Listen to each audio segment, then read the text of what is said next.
Assalamualaikum warahmatullahi wabarakatuh. Bismillahirrahmanirrahim. Alhamdulillahi rabbil alamin. Nahmaduhu wa nasta'inuhu wa nastaghfiruh. Wa na'udzu billahi min syururi anfusina wa min sayyiati a'malina. May yahdihillahu fala mudhillalah wa may yudlil fala hadiyalah. Asyhadu an la ilaha illallah wahdahu la syarikalah wa asyhadu anna Muhammadan abduhu wa rasuluhu la nabiyya ba'dah. Allahumma fasalli wa sallim wa barik ala sayyidina wa habibina wa syafi'ina wa maulana Muhammadin wa ala alihi wa ashabihi wa man tabi'ahum bi ihsanin ila yaumiddin, amma ba'd. Allahumma inna nas'aluka ilman nafi'a wa rizqan thayyiba wa amalan mutaqabbala. Amin ya rabbal alamin. Ibu-ibu sekalian yang dimuliakan Allah Subhanahu wa taala, alhamdulillah pada pagi hari ini kita kembali dapat berkumpul bersama dalam majlis ilmu ini. Mudah-mudahan majlis kita diberkahi dan diridhai Allah Subhanahu wa taala. Amin ya rabbal alamin. Baik, ibu sekalian, seperti biasa kita awali pertemuan kita dengan membaca doa-doa yang telah kita lancarkan dan kita baca sebelumnya. Ya, kita baca sama-sama. Yang belum hafal bisa dilihat tulisannya. Yang sudah hafal tinggal dibaca. Ya. Kita baca sama-sama. Allahumma inni abduka ibn. Barang-barang semuanya ya. Allahumma inni abduka ibnu abdika ibnu amatika nasiyati biyadik madin fiya hukmuk adlun fiya qada'uk as'aluka bikulli ismin huwa laka sammaita bihi nafsak aw 'allamtahu ahadan min khalqik aw anzaltahu fi kitabik aw ista'tharta bihi fi ilmil ghaibi 'indak an taj'alal qur'ana rabi'a qalbi wa nura sadri wa jalaa'a huzni wa dhahaba hammi. Rabbi auzi'ni an ashkura ni'mataka allati an'amta alayya wa ala walidayya wa an a'mala salihan tardahu wa aslih li fi dhurriyyati inni tubtu ilaika wa inni minal muslimin. Allahumma kfini bihalalika an haramik wa aghnini bifadlika amman siwak. Allahumma inni as'aluka al-afiyah fid dunya wal akhirah. Allahumma inni as'aluka al-afwa wal afiyah fi dini wa dunyaya wa ahli wa mali. Allahumma astur aurati wa amin rawati. Allahumma ihfazni min baini yadayya wa min khalfi wa an yamini wa an shimali wa min fawqi wa a'udzu bi'azamatika an ughtala min tahti. Allahumma ij'al fi qalbi nura wa fi basari nura wa fi sam'i nura wa an yamini nura wa an wa an yasari nura wa fawqi nura wa tahti nura wa amami nura wa khalfi nura waj'al li nura. Dah hafal semua Bu ya? Baik, a'udzubillahi minasyaitonir rajim. Bismillahirrahmanirrahim. Fi buyutin adzinallahu an turfa'a wa yudhkara fiha ismuhu yusabbihu lahu fiha bil ghuduwi wal asal. Baik, kita perhatikan ya, kalau ada yang punya tafsir Al-Jalalain bisa dibaca atau bisa dilihat. Fi buyutin, fi buyut. Ya, ini yang belajar bahasa Arab. Fi artinya apa? Di dalam atau di. Fi buyutin, buyut adalah jamak dari baitun. Di rumah-rumah.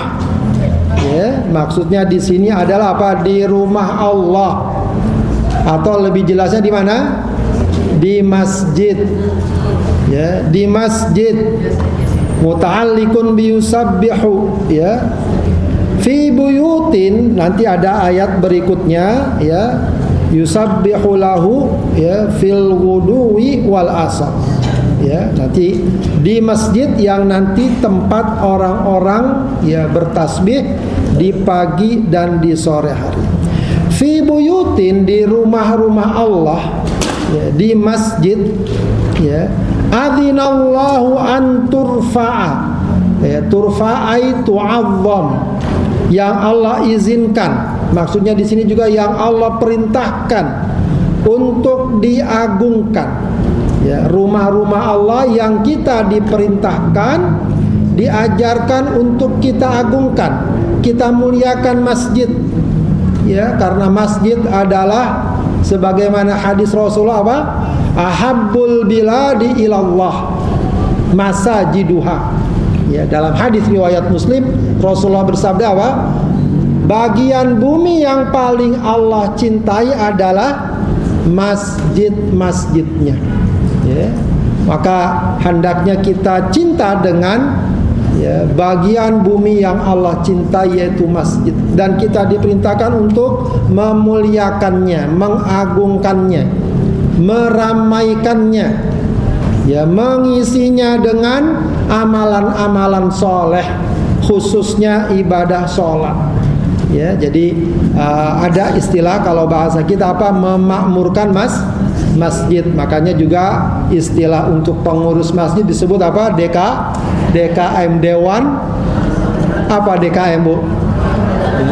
Bukan KDM ya. Lagi rame KDM soalnya. DKM, ya. Jadi ada yang nulis tuh kemarin salah. Selamat datang DKM, salah nulis dia. Selamat datang KDM seharusnya. Ya, DKM, Dewan Kemakmuran Masjid, ya. Ya, memang kita diperintahkan untuk memakmurkan masjid. Sebagaimana Allah katakan, adzinallahu an turfa'a. Ya, diperintahkan oleh Allah, diajarkan oleh Allah agar kita agungkan itu masjid. Wa yuzkara fiha ismullah, dan agar di rumah Allah itu disebut nama Allah. Ya, di sini kalau ditafsirnya bitauhidihi, dengan tauhidnya, dengan bertauhid kepadanya. Ya, ya. Maka kita diperintahkan memakmurkan masjid, baik yang sifatnya fisik, kita bangun, kita rawat, kita jaga.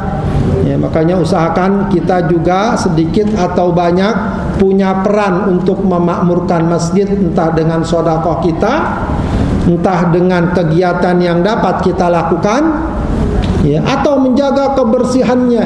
Ya, kita jaga jangan sampai kita kotori masjid. Walau mungkin sederhana, kadang kita asik ya buka ini buka itu, ada sampah yang kita tinggal. Kalau ada kita pungut, kita ambil. Ya, bahkan dalam satu hadis itu disunahkan masjid itu dikasih parfum, dikasih minyak wangi. Ya, saya pernah ke Kuwait, ya. Itu di beberapa masjid di sana tuh ada kayak spray itu di depan. 1, 2, 3. Spray yang biasa buat parfum. Saya tanya, ini buat apa ini kok spray? Iya, nanti orang yang mau masuk disemprot aja biar terasa wangi. Kalau di kita bisa hilang itu lama-lama. Baik. Kemudian jadi ayat ini ya itu ada kaitannya dengan ayat sebelumnya. Yaitu apa? Ayat sebelumnya berbicara tentang ciri atau sifat orang mukmin yang selalu berada di bawah cahaya Allah. Ya, mereka selalu beriman, mereka rawat imannya, mereka terus menjaga agar imannya hidup berkembang. Artinya apa? Cahayanya terus bersinar. Nah, tempat yang biasa dilakukan bagi seorang muslim untuk menjaga agar cahaya Allah selalu bersinar dalam dirinya dengan iman dan amal soleh adalah masjid. Makanya sekali lagi, orang mukmin itu dengan masjid itu mestinya apa? Ibarat ikan dengan air. Ya, artinya dia berusaha untuk selalu dekat dengan masjid. Kalau ada di masjid bawaannya senang. Ya, kadang-kadang ada orang kalau di masjid bawaannya gerah. Ya, duduk lama dikit udah pegel. Giliran di lapangan bola kuat dia. Ya, artinya harusnya kedekatan dia dengan masjid sangat kuat. Kalau dalam hadis Rasulullah apa? Nanti ada 7 golongan yang akan dapat naungan Allah di hari kiamat. Salah satunya siapa? Wa rajulun qalbuhu mu'allakum bil masajid. Ya. Orang-orang yang siapa? Yang hatinya bergantung dengan masjid. Senang dia kalau ke masjid. Ya, tentu dengan ibadah dan ketaatan.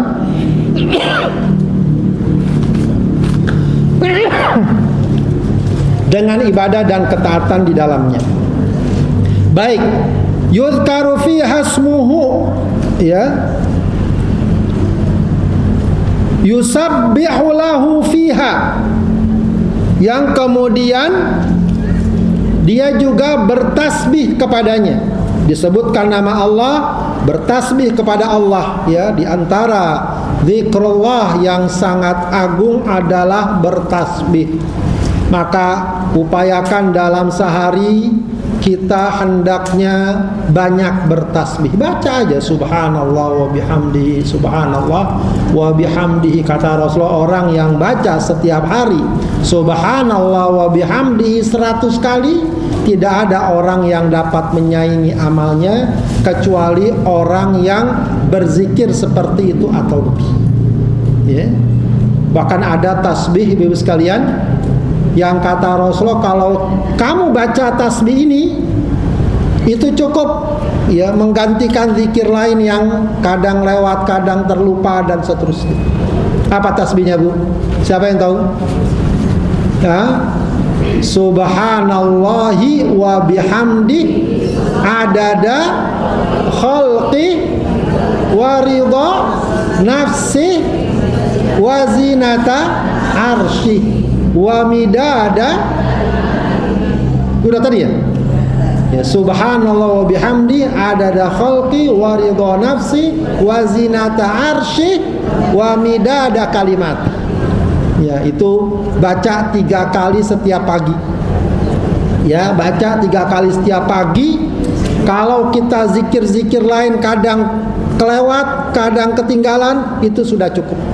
Ya, meskipun nanti kalau mau ditambah lagi dengan zikir lain bagus. Ya, itu juga tentang tasbih. Ya, maka hendaknya kita juga memperbanyak membaca tasbih, khususnya di rumah-rumah Allah Subhanahu wa taala. Baik, bil ghuduwi wal asal. Ya, bil ghuduwi di sini artinya al-ghudu artinya al-bukr atau apa namanya? Pagi hari. Di waktu pagi, wal asal, dan di sore hari, yaitu sejak setelah tergelincirnya matahari. Ya, ini yang kemudian nanti lebih dikenal dengan istilah, ya, zikir pagi dan zikir sore. Maka habis sholat subuh usahakan setelah zikir, setelah sholat kita baca tuh, ya, zikir-zikir yang bisa dibaca di pagi hari dan yang bisa dibaca di sore hari. Ya, baca ayat kursi, al-ikhlas, al-falak, an-nas. Ya, baca apa namanya, a'udzu bikalimatillahi tammah. Ya, baca juga Bismillahilladzi la yadurru ma'asmihi syai'un fil ardi dan seterusnya. Ya, zikir-zikir yang hendaknya dapat kita baca. Baik, Ibu sekalian yang dimuliakan Allah, ayat ini mengingatkan kita untuk apa? Untuk mengagungkan, memuliakan dan meramaikan masjid dengan ibadah-ibadah yang hendaknya dapat kita lakukan. Maka masjid bagi seorang muslim adalah bagian yang tak terpisahkan. Dalam kehidupan masyarakat muslim, masjid juga boleh dikatakan ibarat jantung kehidupan atau pusat kehidupan. Bahkan Rasulullah dulu, ya, masjid itu ya selain untuk sholat, selain untuk mengajar, beliau juga menggunakan masjid untuk bermusyawarah dengan para sahabatnya, menggunakan masjid juga untuk menerima tamu-tamunya, menggunakan masjid juga untuk mengirim utusan perang. Jadi memang masjid itu harusnya menjadi sentral, pusat dalam kehidupan dan peradaban bagi umat Islam.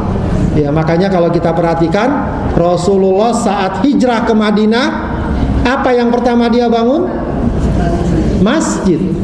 Sebelum dia bangun rumahnya, bahkan dia masih numpang ketika hijrah ke Madinah. Numpang ke rumah siapa, Bu? Masih ingat nggak? Numpangnya di rumah siapa? Numpangnya di rumah Abu Ayyub Al-Ansari. Jadi belum punya rumah. Ya, yang dibangun pertama kali adalah masjid. Ya, ini betul-betul menunjukkan dan menggambarkan ya bahwa hendaknya kita sebagai seorang muslim, sebagai masyarakat muslim harus selalu dekat dengan masjid. Baik, kemudian Allah gambarkan lagi tentang ciri-ciri atau orang-orang yang beriman.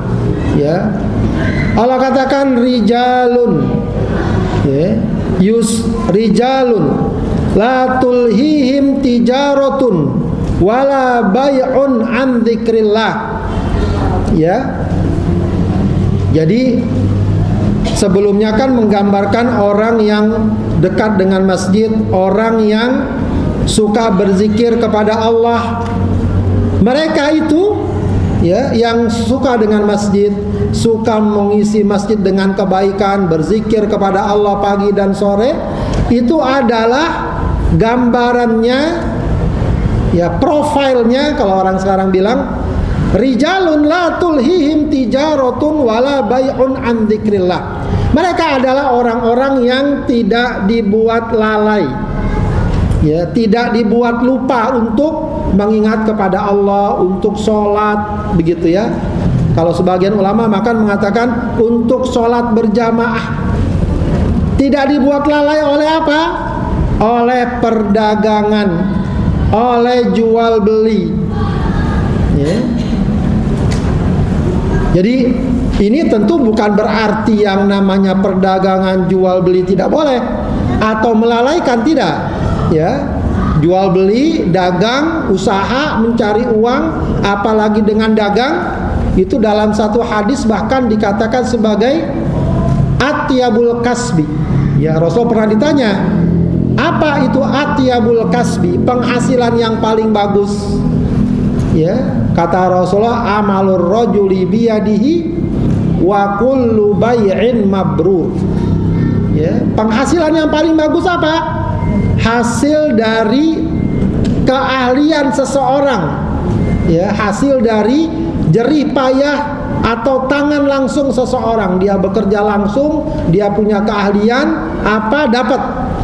Dan juga kata Rasulullah, semua jual beli yang mabrur. Jadi bukan haji aja mabrur, jual beli juga ada yang mabrur. Ya, apa jual beli yang mabrur? Sama dengan haji yang mabrur. Apa haji yang mabrur, Bu? Haji yang mabrur apa? Haji yang la itsma alaih. Haji yang ketika seseorang melaksanakan ibadah haji tidak melakukan dosa dan maksiat. Selagi haji dijaga benar. Ya, ini mohon maaf nih yang mau berangkat haji atau yang sudah berangkat haji atau yang sedang berangkat haji, jaga betul. Khususnya ketika sudah mulai ihram, jaga betul jangan sampai ada perbuatan dosa maksiat yang dilakukan. Kalau dia jaga, itulah yang namanya haji mabrur. Nah, jual beli juga begitu. Jual beli ada yang jual beli yang mabrur, yang dia hindari dan dia jauhi ya kemaksiatan, kerusakan di dalamnya. Ya, enggak tipu menipu, ya, tidak khianat, tidak ingkar janji, ya, dan semacamnya. Nah, jual beli itu bagus. Cuma ada satu masalah yang kadang sering terjadi. Orang karena sibuk jual beli, asyik jual beli, apalagi lagi rame, lagi untung, kadang dia lupa sama ibadah, lupa sama zikrullah, lupa sama sholatnya, gitu ya. Kadang kalau orang laki sholatnya nggak suka berjamaah, atau kadang udah nggak berjamaah, sangat telat sampai kadang-kadang kelewat waktu. Nah, orang yang benar-benar beriman, yang tadi dekat dengan masjid, itu gambarannya apa? Laki-laki, rijal jamak dari rojul, ya. Orang-orang yang tidak dilalaikan oleh jual beli, ya, untuk apa? Berzikir kepada Allah. Dia tetap berzikir. Ya, jadi kalau sudah ada waktunya sholat, maka dia khususkan. Ya, kalau masih mungkin, ya, memang kadang-kadang situasinya nggak memungkinkan. Tapi kalau masih mungkin, dia berhenti dulu, dia sholat. Habis sholat, dia tenang sebentar, dia zikrullah. Nanti sibuk lagi dengan kegiatannya, dengan bisnisnya, dengan kerjaannya, ya. Jadi ini gambaran seorang muslim yang baik. Dia tetap hidup dengan urusan dunianya, dia sibuk mencari kerja, itu bagus. Ya, tapi yang penting jangan lupa zikrullah, jangan lupa sholat. Wa iqamis sholat wa ita'iz zakah. Nah, apalagi jangan lupa zakat juga. Kerja banyak, dapat untung banyak, duit banyak, ya, duit tersimpan di bank beratus-ratus juta, ya, setahun 2 tahun nggak pernah dikeluarin zakatnya. Sayang sama uangnya. Padahal wajib dia keluarkan zakat kalau sudah sampai nisab dan tersimpan setahun. Maaf para pedagang, ya, mungkin juga pegawai banyak duitnya, ya. Kalau kita mah kadang-kadang, ya, bukan kita lah, saya, ya, duit sih ada, cuma lewat terus. Ibu-ibu pernah nggak duit 100 juta di bank setahun nggak kemana-mana? Ya, kayaknya jarang. 100 juta nggak nyampe, itu pun lewat lagi. Ya. Baik, paling tidak, ya, kalaupun tidak zakat, dia sedekah, ya, dia bersedekah, ya. Yang paling penting tadi, sholatnya jangan sampai ditinggal, begitu ya. Kenapa orang seperti ini tidak sampai melalaikan sholatnya, tidak melalaikan zakatnya walau dia sibuk bekerja? Ya khafuna yawman tataqallabu fihil qulubu wal absar. Dia takut akan satu hari tataqallab, ya, akan bergetar, akan, ya, apa istilahnya, ya, takut, panik, ya, di mana hati dan pandangan sudah tidak lagi konsen di hari kiamat. Maksudnya ini, dia takut akan satu hari di mana saat itu hati orang, pandangan orang itu sudah tidak ada yang fokus, tidak lagi ada yang tenang. Kenapa? Ya, mereka memikirkan nasibnya. Karena ketika itu semuanya sudah tidak ada yang ragu sama sekali. Ketika itu semuanya sudah tidak ada yang dapat mendustakan sama sekali apa yang dahulu pernah mereka dengar tentang satu hari di mana Allah akan bangkitkan dan Allah akan hisab semua amal dan Allah akan balas semua amal. Di situ semua orang akan merasa yakin dengan hal itu semua. Hanya saja masalahnya Ada yang datang membawa amal yang banyak dan cukup, ada yang datang tidak membawa amal yang banyak dan cukup. Nah, selagi di dunia dan dia sudah dikabarkan peristiwa tersebut, takut dia akan mendapatkan keburukan, maka di dunia ini dia jaga betul. Walau dia sibuk dengan urusan dunia, tapi kalau soal ibadah tidak dia abaikan dan tidak dia tinggalkan. Ya, betapa indahnya ibu-ibu sekalian kalau kita hidup di dunia, kita lakukan urusan dunia dengan semangat, tapi ibadah tetap dengan khusyuk dapat kita laksanakan. Ya, memang jangan dibalik juga. Saking khusyuknya ibadah, urusan dunianya tidak diperhatikan, itu juga salah. Ya, saya mengaji aja dia tiap hari. Ya, kalau orang laki misalnya, urusan nafkah gimana? Ya, syukur-syukur ada yang ngasih sedekah, ngarepin sedekah. Ya, tidak. Kerja yang semangat. Ya, tapi saatnya sholat dia sholat. Ada waktu untuk berzikir. Insya Allah kalau ada kemauan, ada kesungguhan, Allah kasih jalan. Ya, Allah kasih jalan. Yang penting ada kemauan dulu. Ntar siang saya kesini, sholat zuhurnya di mana? Kalau udah dia perkirakan dari sekarang, dari awal, insya Allah dia bisa atur. Ntar saya kerja gimana ya sholat zuhurnya? Nanti sholat asarnya kapan ya? Dan seterusnya. Kalau itu dia perhatikan, akan Allah kasih kemudahan. Baik, kemudian Allah katakan lagi, liyajziyahumullahu ahsana ma amilu, agar Allah Subhanahu wa taala membalas mereka ahsana ma amilu, dengan lebih baik dari apa yang mereka kerjakan, ay thawabahu. Maksudnya Allah akan balas mereka dengan pahala yang lebih banyak, lebih baik dari apa yang mereka kerjakan. Bahkan wa yazidahum min fadlih, bahkan ditambah lagi dengan karunia Allah. Ya, jadi intinya ini ya, kita ini disuruh ibadah, disuruh beramal soleh, itu sebenarnya sekedar ujian untuk menunjukkan kita ini taat atau tidak, kita ini patuh atau tidak. Kalau sudah tampak taat dan kepatuhan kita, Allah akan kasih balasan yang lebih banyak. Ya, yang kalau kita banding-bandingkan, ya kagak pantas ibadah kita yang segitu, balasannya sangat banyak.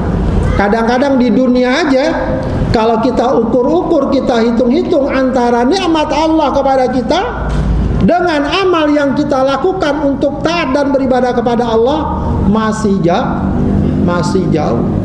Ya, mata kita, telinga kita, mulut kita, gigi kita, apa saja. Ya, gigi aja kalau ada masalah, ya paling nggak enak sakit gigi.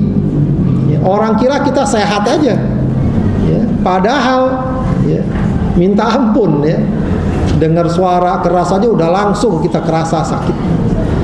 Ya, itu kalau Allah cabut kesehatannya, dan selebihnya Allah kasih kita kesehatan yang sangat banyak, kemudahan yang sangat banyak, itu sudah nikmat yang tiada kira.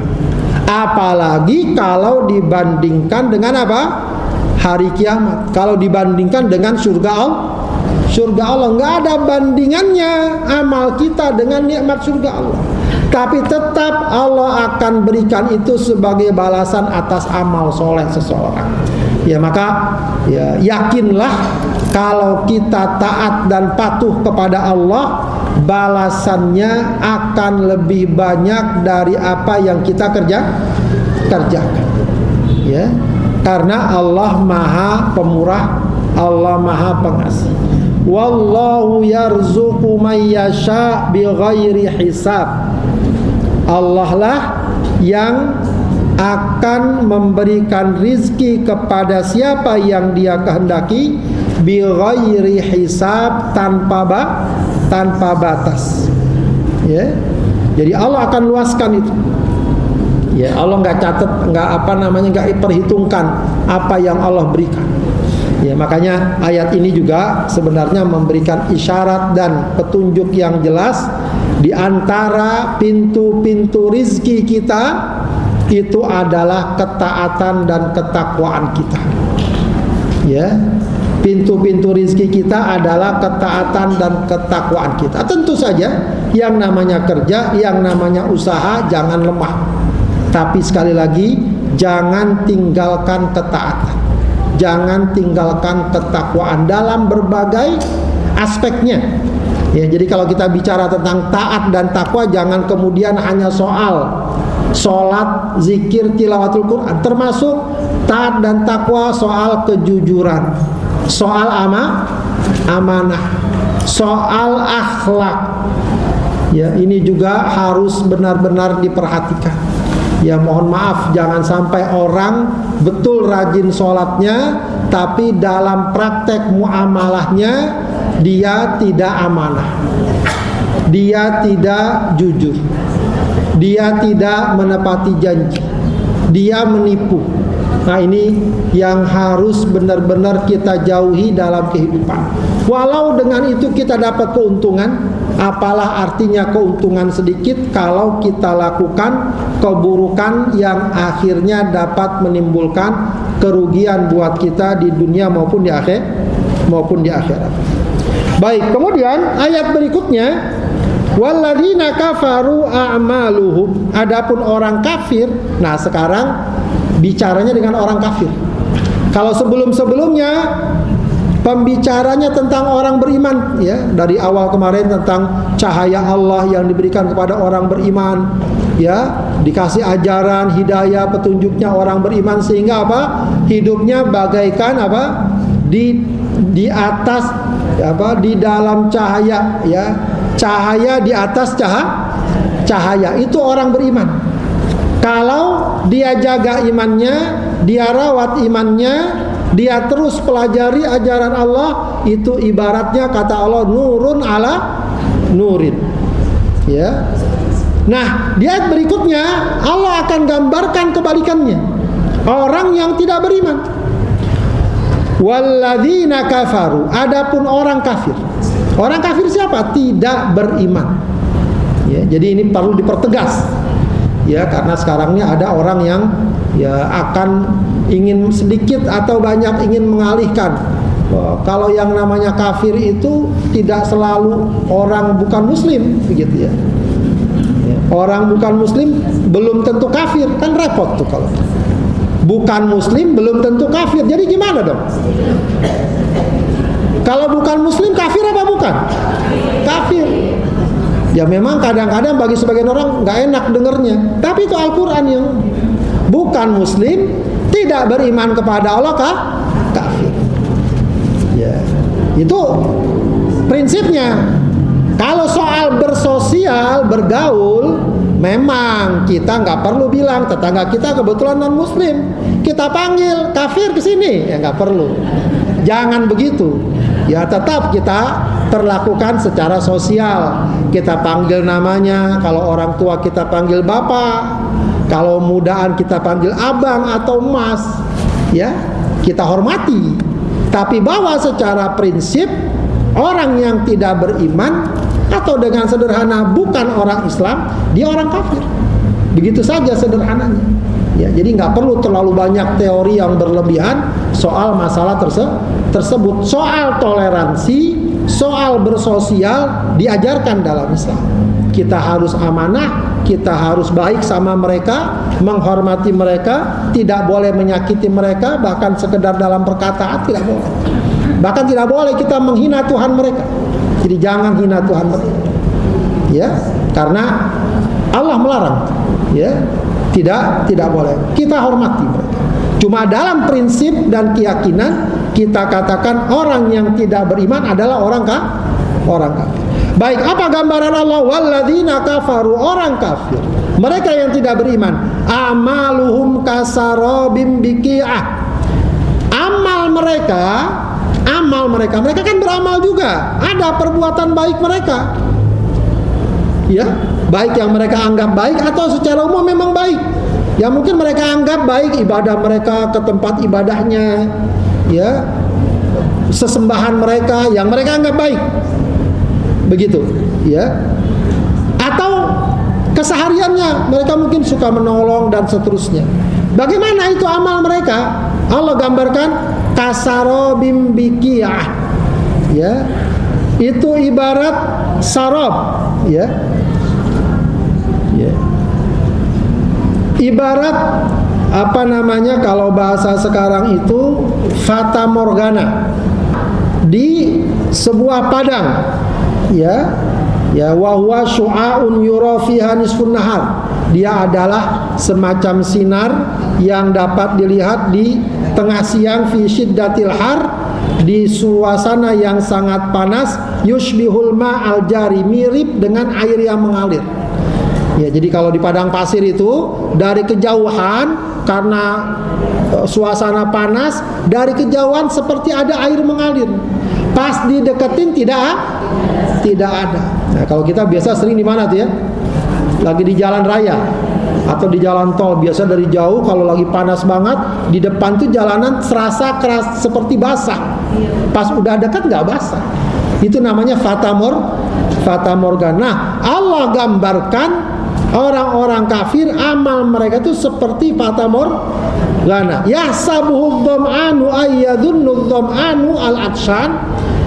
Orang haus, az-dham'an itu orang yang haus, itu akan mengira apa? Ma'an, itu adalah air. Hatta idza ja'u lam yajidhu syai'a. Ya, sehingga ketika dia datangi itu, dia tidak dapati sedikit pun sebagaimana dugaannya atau perkiraannya.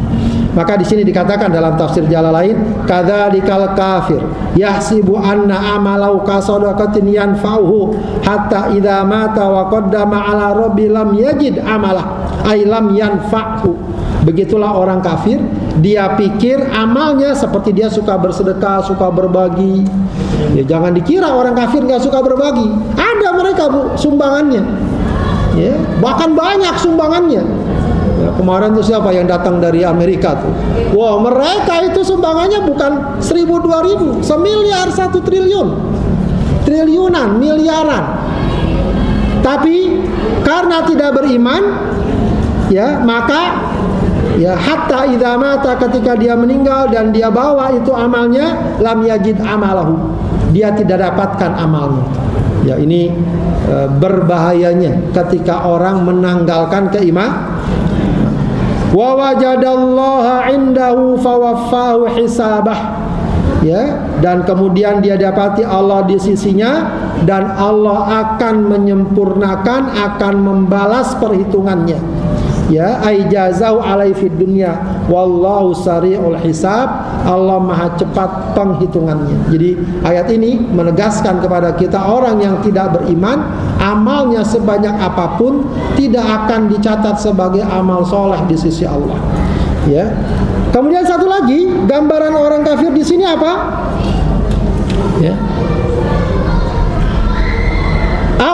Atau ya, jadi ini perumpamaan ya. Allah memang banyak memberikan perumpamaan. Sebagaimana sebelumnya orang beriman diumpamakan seperti pelita di dalam miskat, ya, yang kemudian pakai minyak zaitun sehingga sangat bercahaya di dalam kaca. Ya, digambarkan kemudian nurun ala nurin. Nah, kebalikannya orang kafir ini apa? Alladzina kafaru amaluhum as-sayyi'ah, atau maksudnya orang kafir yang amal mereka itu sayyi'ah, ya, buruk. Kalau tadi sebelumnya itu boleh dibilang orang kafir tapi amalnya baik. Kalau boleh dibilang perilakunya baik, sopan, suka berbagi, suka menolong, itu pun kata Allah tidak dicatat sebagai amal soleh. Nah, apalagi sudahlah dia tidak beriman, amalannya buruk dalam kehidupan dunia. Ya, amalannya buruk, mencuri, berzina, apa, pokoknya menebarkan keburukan. Ya, menebarkan keburukan. Itu gambarannya apa? Kadzulumatin fi bahril lujji. Itu ibarat kegelapan di dalam laut yang dalam. Jadi ada orang masuk ke dalam laut, itu kan gelap. Ya. Ya gasyahu maujun min fauqi. Di atasnya lautan itu ada gelombang, ombak. ya, min fauqihi maujun, ya, min fauqihi sahab, ya, yakshau maujun min fauqihi maujun. Jadi gelombang di atas gelombang, gelombang lagi. Udahlah dasar lautan itu gelap, di atasnya gelombang lagi, min fauqihi sahab. Di atas lautan itu yang bergelombang apa? Ada awan mendung. Ya, jadi sebuah gambaran kegelapan yang berlapis-lapis. Kalau kemarin orang beriman, lalu dia beramal soleh, lalu dia terus belajar, lalu dia terus mendengarkan ayat-ayat Allah, itu ibarat cahaya di atas cahaya. Orang kafir, sudah dia kafir, banyak perbuatannya yang tercela, banyak perbuatannya yang buruk, itu ibarat dia berada di dasar laut, atasnya gelombang lagi, atasnya awan yang mendung. Ya, sudah gambaran kegelapan yang luar biasa. Begitu ya. Maka Allah katakan zulumatum ba'duha fawqa ba'din. Itu berarti maknanya apa? Kegelapan yang satu di atas yang lainnya. Jadi kegelapan yang berlapis-lapis. Idza akhraja yadahu, kalau orang itu mengeluarkan tangannya, lam yakad yaroha, nyaris dia tidak dapat melihatnya.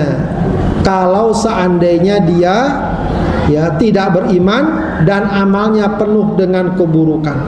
Maka Allah katakan, wa man lam yaj'alillahu lahu nur fama lahu min nur. Ya, siapa yang tidak Allah berikan cahaya, maka dia tidak akan mendapatkan cahaya. Ya, atau juga bahasa penafsirannya, malam yahdihillah lam yahtadi. Siapa yang tidak Allah berikan petunjuk atau hidayah, maka dia tidak akan mendapatkan petunjuk. Ya. Alam tara anna Allah yusabbihu lahu man fis samawati wal ard. Tidakkah engkau melihat bahwa sesungguhnya Allah bertasbih kepadanya siapa yang ada di langit dan di bumi. Ya. Jadi siapa yang ada di langit, Bu? Yang ada di langit siapa? Para malaikat. Itu bertasbih kepada Allah. Ya, bahkan dikabarkan bahwa pada hakikatnya benda-benda antariksa juga bertasbih. Di bumi juga bertasbih, bukan hanya manusia, hewan, binatang, tumbuhan bertasbih. Ya. Bahkan di sini katakan apa? Ya, wat-tair, dan juga burung. Ya, burung itu juga bertasbih. Ya. Wat-tairu saffat, ya, yaitu burung-burung yang mengepakkan sayapnya, mereka bertasbih. Kullun qad alima sholatahu. Ya, semuanya mengetahui, ya, semuanya Allah ketahui. Kullun, semuanya Allah ketahui. Ay qad alima, ay qad alimallah. Allah yang mengetahui sholatahu wa tasbihahu. Salat di sini maknanya adalah doa. Allah mengetahui semua makhluk dan hambanya yang sholat atau berdoa kepadanya, wa tasbihahu, dan bertasbih kepadanya, wallahu alimum bima yaf'alun. Allah maha mengetahui apa yang mereka perbuat. Baik Ibu sekalian, ya, kurang lebih ya seperti itu ya penjelasan penjabaran surat An-Nur dari ayat 36 sampai ayat 41. Ya, yang kesimpulannya tadi boleh kita katakan, ya, kita dianjurkan, diperintahkan untuk memuliakan masjid, meramaikan masjid, ya. Kita kemudian juga diingatkan lagi, ya, untuk selalu menjaga amal soleh kita, ya, dan gambaran orang-orang yang tidak beriman, mereka jauh dari cahaya Allah, jauh dari kebenaran Allah Subhanahu wa ta'ala. Baik, ada pertanyaan, ya. Setelah sholat menunggu waktu terus ketiduran sambil duduk, masih boleh nggak sholatnya? Ya, memang para ulama membahas tidur itu apakah membatalkan wudhu atau tidak. Ada yang mengatakan bahwa tidur itu mutlak membatalkan wudu. Ada yang mengatakan mutlak tidak membatalkan wudu. Ada yang pertengahan. Kalau tidurnya duduk, maka dia tidak membatalkan wudu. Kalau tidurnya berbaring, dia membatalkan wudu. Jadi kalau orang tidur sambil duduk, maka dia tidak membatalkan wudu. Kenapa? Karena tidur itu dianggap kondisi di mana seseorang mungkin sekali buang angin. Kalau dia duduk, kemungkinan buang anginnya lebih kecil. Ya, kita kalau lagi duduk pengen buang angin, kita tahan bisa nggak? Ya geser-geser dikit bisa kadang-kadang.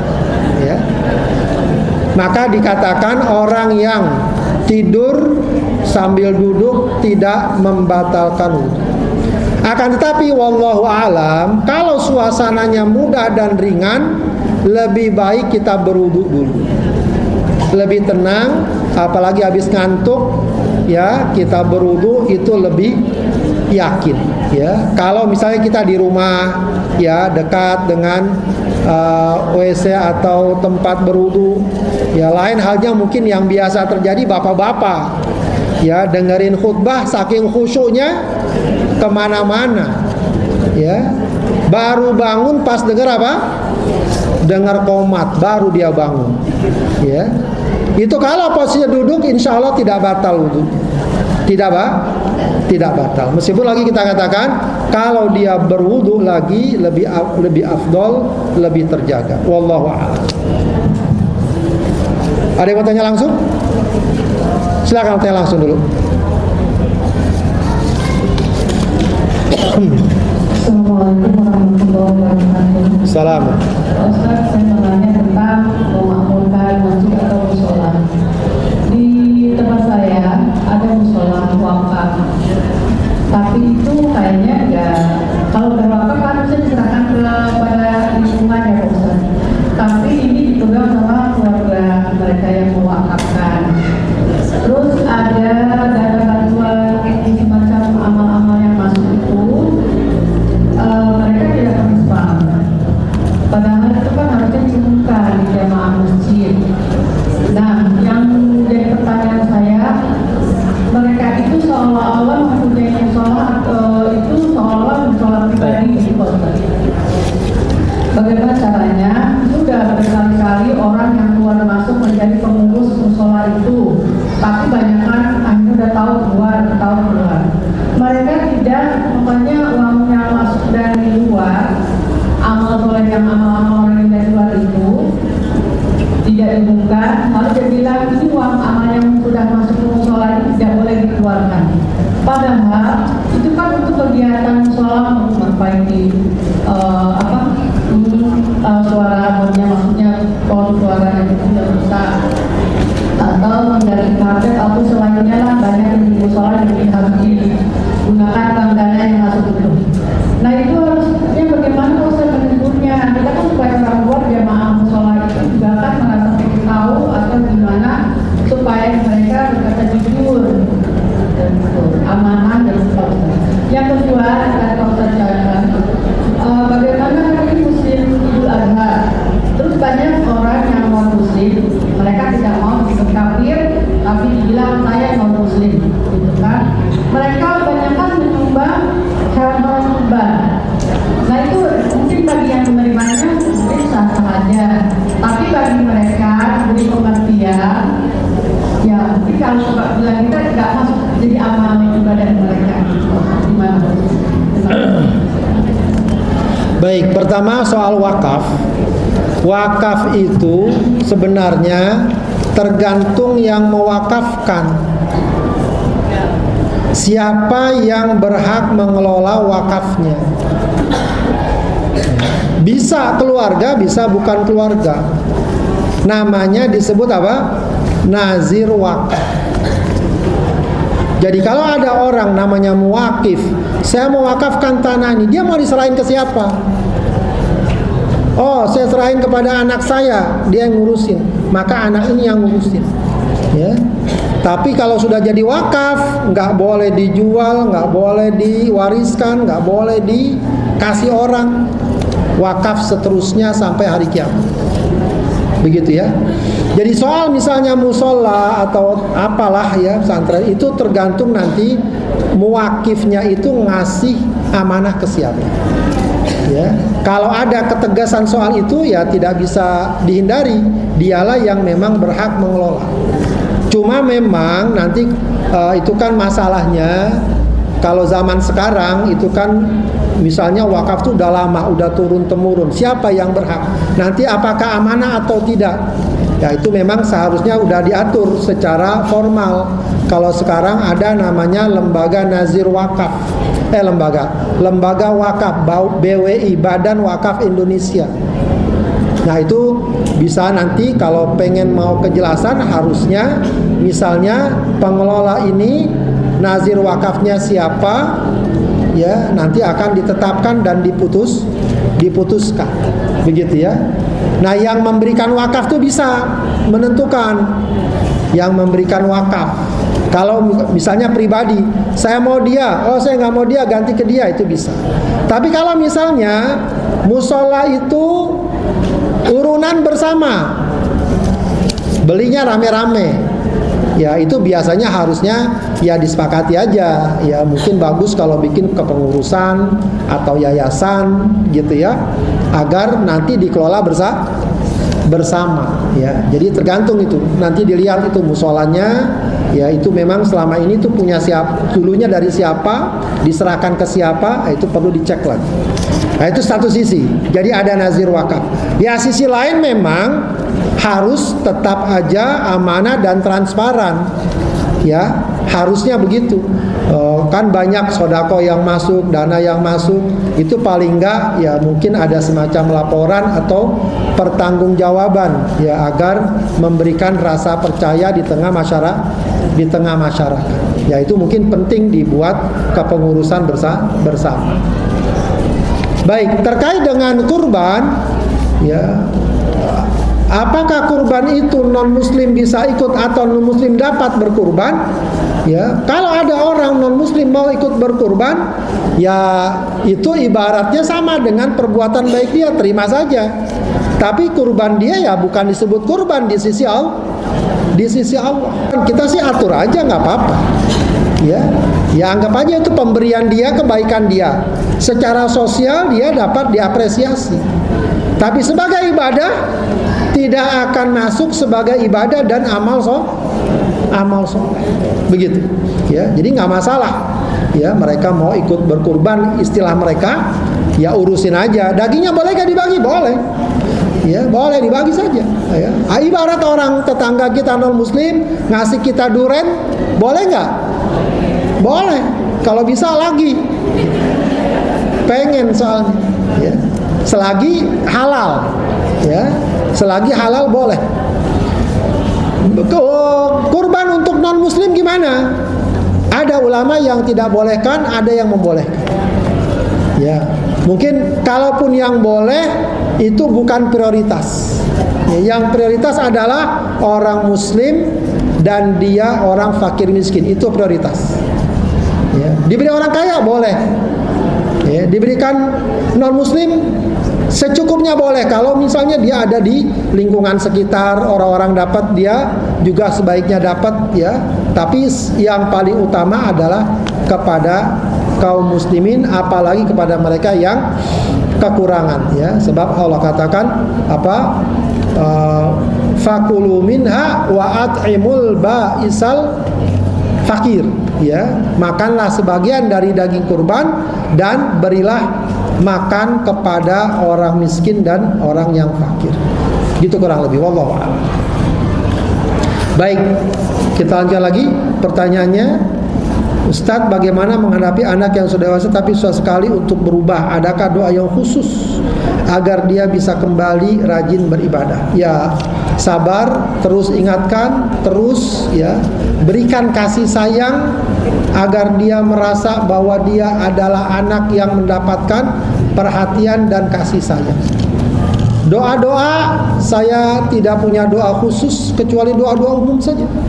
Ya, doakan aja mereka. Rabbana hablana min azwajina wa dzurriyyatina qurrata ayun. Allahumma rzuqna dzurriyyatan shalihah. Allahumma rzuqna dzurriyyatan thayyibah. Minta saja, ya. Di luar sholat kita minta dengan bahasa kita, mohon aja kepada Allah. Pokoknya jangan berhenti doakan, jangan berhenti nasihati, jangan berhenti sayangi. Itu aja terus berulang-ulang. Mungkin kita merasa udah sekian lama belum berubah. Insya Allah, ya jangan putus asa. Ya suatu saat ada waktunya untuk berubah. Insya Allah. Jadi yang penting kita perlihatkan kasih sayang kita yang baik kepada dia. Ya kita perhatikan, terus juga kita nasihat. Ya kalau bisa memang nasihati jangan marah-marah melulu. Ya ini kadang-kadang mama bawanya marah aja. Nasihati kadang boleh, dengan nangis pun mungkin boleh. Ya dengan nangis, dengan cucuran air mata, mudah-mudahan dia berubah. Ya memang perlu sabar. Sabar, saya kira ya semua orang tua umumnya akan menghadapi hal itu dengan tensinya masing-masing. Ada yang memang udah dikasih tahu, ya kasih tahu lagi, ajak lagi. Kemarin diajak nggak mau, sekarang ajak lagi. Besok ajak lagi. Ya, insya Allah akan ada pengaruh setidaknya dalam kehidupan. Baik, sholat sunnah qobliyah subuh sama sholat sunnah fajar apakah sama? Jadi yang dimaksud sholat sunnah fajar adalah sholat qobliyah subuh, itu sama. Cuma kadang kita nyebutnya beda-beda. Kalau dalam hadis disebut rokaatal fajri, 2 rakaat fajar, itu maksudnya apa? Sholat qobliyah subuh. Ya, jadi sholat qobliyah subuh, sholat sunnah fajar itu sama, dia juga. Ya, dan tentu saja kita tahu fadilahnya sangat besar. Kata Rasulullah, raqatal fajri khairun minad dunya wa ma fiha. 2 rakaat sebelum subuh itu lebih baik daripada dunia dan segala isinya. Kemudian ada pertanyaan lagi, bolehkah memindahkan makam dengan alasan lebih dekat dengan tempat tinggal? Kalau makam itu ada di tanah pribadi, ya, dan nanti ke depan akan banyak bangunan, semakin sempit, semakin enggak bagus begitu, boleh dipindahkan, ya, di pemakaman umum. Tapi kalau udah ada di pemakaman umum dan tidak ada masalah, jangan dipindahkan. Jangan dipindahkan, ya. Ya, memang kadang-kadang orang zaman dulu tanahnya banyak, nguburin di mana saja. Ya, lama-lama banyak bangunan dia ada di belakang WC misalnya. Ya, itu kadang-kadang suka terjadi. Dipindahkan agar dia lebih layak, nggak apa-apa. Kalau di sini lebih dekat dengan tempat tinggal, maksudnya pekuburannya di dekat tempat tinggal mungkin ya. Tapi kalau ditempatkan di samping rumahnya ya nggak bagus juga. Ya, jadi kalau makam tersebut sudah ada di pemakaman umum jangan dipindahkan. Ya, oh kita akan jauh ya, itu berarti harus ada effort untuk berziarah. Yang dipindahkan kalau seandainya makam tersebut kurang layak, nggak layak. Ya kalau sekarang banyak tuh makam-makam yang sekarang ada di pojokan, ada di tengah gedung, ada di belakang. Ya pindahkan dia ke pemakaman umum. Kalau memang sudah ada di pemakaman umum, nggak usah dipindahkan, walau mungkin biar dekat atau apa, tidak usah dipindahkan. Wallahu a'lam. Baik, apakah setiap membaca surat Ar-Rahman saya selalu menetes air mata? Dan itu dengan sendirinya, ya. Ya ini bagus sekali sudah, ya. Ini bagus sekali, ya. Ya, sudah dapat menangis saat baca Al-Quran, itu satu keistimewaan, satu sunnah, bahkan kata Rasulullah, ya. Wallahu alam, saya lupa apakah Rasulullah atau Abu Bakar, ya. Usahakan menangis saat baca Al-Quran. Kalau enggak, pora-pora nangis dulu, ya. Pora-pora nangis. Walau suaminya tertanya, kenapa Mang? Ya, bilang aja tagihan mulai banyak, gitu. Nggak apa-apa, ya. Usahakan memang bagus kalau kita baca Al-Quran, ya, kita hayati, kita selami, ya, kita hadirkan perasaan, maka insya Allah itu akan menimbulkan ketenangan. Wallahu a'lam. Baik, Ibu sekalian, saya kira demikian pelajaran kita. Mudah-mudahan bermanfaat. Kita baca khatmul Quran. Allahumma arhamna bil Quran waj'alhu lana imaman wa nura wa hudan wa rahmah. Allahumma dzakkirna minhu ma nasina wa 'allimna minhu ma jahilna warzuqna tilawatahu ana al-laili wa atrafan nahar waj'alhu lana hujjatan ya rabbal alamin. Astaghfirullahaladzim, astaghfirullahaladzim, astaghfirullahaladzim. Hamdan yuwafi ni'amahu wa yukafi'u mazidah. Ya Rabbana wa ilahana lakal hamdu wa lakal syukr kama yanbaghi li jalali wajhika wa 'azimi sultanik. Allahumma salli ala sayyidina Muhammad wa ala ali sayyidina Muhammad. Allahumma inna nas'aluka bi anna lakal hamd la ilaha illa antal mannan badi'us samawati wal ard ya dzal jalali wal ikram ya hayyu ya qayyum. Rabbana la tuzigh qulubana ba'da idh hadaitana wa hab lana min ladunka rahmah innaka antal wahhab. Rabbana Allahumma ya muqallibal qulub tsabbit qulubana ala dinik. Allahumma ya muqallibal qulub tsabbit qulubana ala ta'atik. Allahumma a'inna ala dzikrika wa syukrika wa husni ibadatik. Rabbana ighfir lana wa liwalidina warhamhuma kama rabbayana shighara. Rabbana hab lana min azwajina wa dhurriyyatina qurrata a'yun waj'alna lil muttaqina imama. Allahumma arzuqna zurriyatan salihah. Allahumma arzuqna zurriyatan thayyibah. Allahumma arzuqna zurriyatan salihah. Allahumma arzuqna zurriyatan thayyibah. Rabbana atina fid dunya hasanah wa fil akhirati hasanah wa qina adzaban nar. Subhana rabbika rabbil izzati amma yasifun wa salamun alal mursalin walhamdulillahi rabbil alamin. Subhanakallahumma wa bihamdika asyhadu an la ilaha illa anta astaghfiruka wa atubu ilaik. Assalamualaikum warahmatullahi wabarakatuh.